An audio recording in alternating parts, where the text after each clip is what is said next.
Alright, the second brackets competition is done.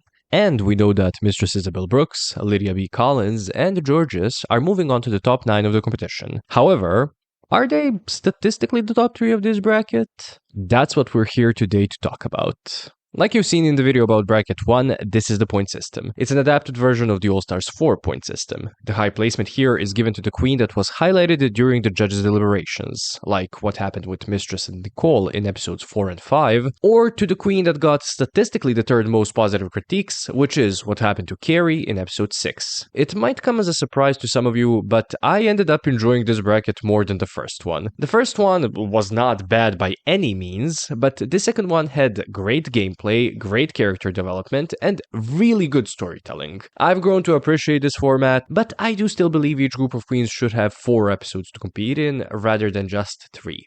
If you would like to help the channel, since YouTube hates its creators, you can like this video or dislike it for all I care. Leave a comment and, of course, make sure you're subscribed. You can also become a member of the channel. I want to thank all these lovely people here who have become members. They have seen this video before the rest of you, and they already have other videos to watch. Some of those videos being channel exclusive content. Now, let's get back to the video. In the joint last place, placing 6th and 5th, we have Nicole, Paige Brooks, and Kerri Colby. Let's talk about Nicole first. Honestly, I'm not shocked by Nicole not being in the top 3, nor am I shocked that she's the lowest placing in this group of 6. She didn't bring much gameplay to these episodes, effectively being duped by the other contestants in episode 5 and episode 6's intro, when the Save 4 queens were giving out their points. However, we did see her actually start playing the game in the last couple of minutes of episode 6, realizing that Tina and she can set up Mistress to not be in the final top 3, and she does pull this move off. But it is a little too late, as Mistress did see through that and she did not give Kerri her point. Will Nicole be brought back for the finale? I don't think so.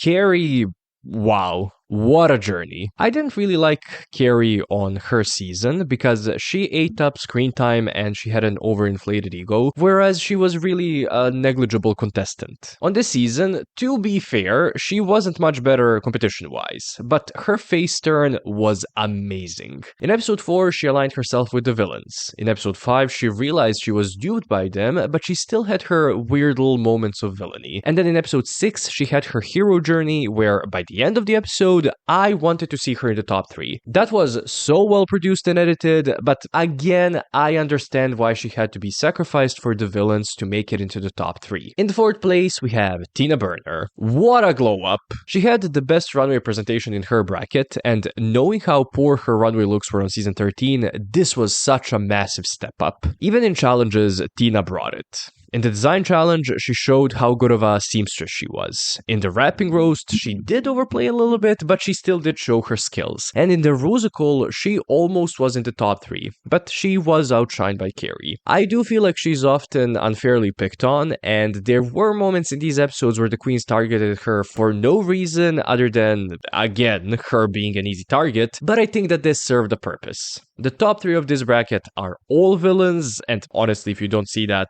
you need a lobotomy. Tina, like Kerri, had to be sacrificed for the setup of Jorgeous, Mistress, and Lydia to be in the top 9, but I hope that Tina impressed the judges enough to have a good chance to be brought back for the finale. And speaking of, in the 3rd place is Mistress Isabelle Brooks. God, I can't stand her. Which means that I love her. Oh my god, do I love a villain that is purposely a villain, and that is thinking always like 2 episodes ahead. She's so diabolical. We did have some good villains recently, like Ariete, who was a villain but not really a threat, but then also Plain Jane, who actually was a strong competitor. Mistress here, I think, is getting such strong favoritism. She's allowed to do half of the work of the other queens, but then she gets double the praise for it. In my opinion, her aesthetic has downgraded since season 15 because now she just paints like Eureka and everything is so kitschy. And then also with 2 out of 3 challenges being performing challenges and her not being a good performer, she had to rely on the production pushing her and on aligning herself with someone who probably has to use ChatGPT to tell the time. I'm listing all of these negatives about Mistress to say, again, I love Mistress's presence on this season because she is a true villain. Her losing the season will be such a treat.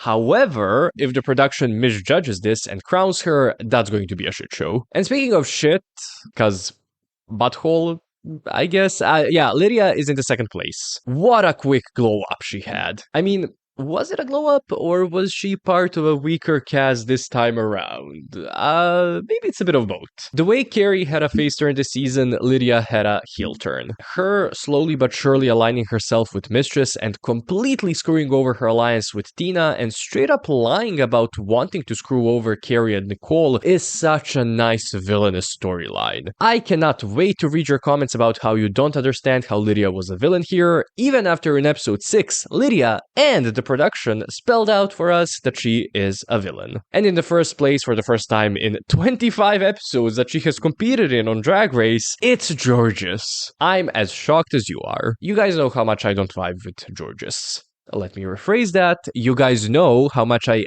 didn't vibe with Jorgeous. I've reached a stalemate. I'm fine with her. She became Mistress's lackey and lapdog in these 3 episodes, so she got the fewest screen time out of these 6 queens. And wow, how refreshing it is to not listen to her speak. It was very expected that Jorgeous would be number 1 here, since 2 out of 3 challenges were performing challenges. Megami did help her win in episode 5, since she wrote her lyrics, but Jorgeous still performed them really well. Also, she should have won solo in episode 5. In what universe was that a double win? I cannot believe I'm about to say this, but I hope I see Jorgeous on an All-Star season in about 6 years when she's in her 30s. What did you guys think of this second bracket? Did you also enjoy it more than bracket 1? Out of these top 6 that we have now, who do you think has the best chance of winning? Would I be crazy to say that it's Irene? I don't think it's going to be any of the top 3 from bracket 2 because, again, villains. Thank you for watching.